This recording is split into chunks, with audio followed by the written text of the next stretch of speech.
Hey guys, welcome back to our channel. In this tech tutorial video, we're going to reveal to you how you can access and view the activity log for tasks and your project sheets in Smartsheet, in your Smartsheet account. For example, to track the progress and to check which changes and edits have been made to the given sheet and its fields and tasks. So let us dive right into it and show you how this can be done, guys. So head over to your Smartsheet account, log into your account, select your workspace. After that, select also the given project sheet or dashboard. Let me go with this here, my project.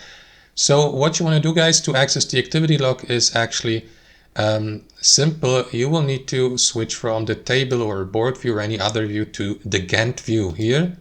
It is going to give you access to your sheet with its table, for example, here in Gantt view, and it will also enable this tool here or this bar with these tools here to the right. So what you want to do, guys, is simply navigate through it till you find the activity log with that global icon here. So click into it, and that is going to give you, for example, access to that activity log here for your entire sheet, as you can see here in my project. So it is this one. So you may filter or apply various filters like the action, one of these from that list below, like views or row changes, column changes, exports.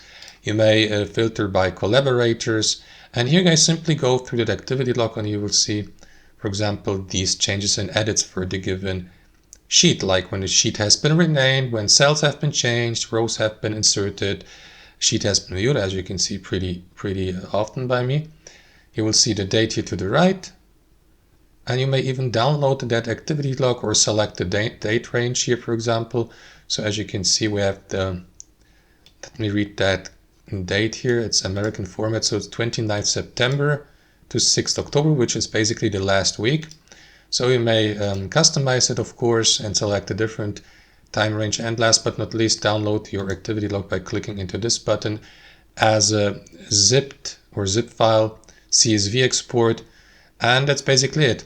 You will be then given access to a download link via email to download and export, or to download your exported activity log onto your device. So it is actually very simple, guys. So that's how it works. Hope you enjoyed this video, got some value from it, and we'll see you next time on our channel.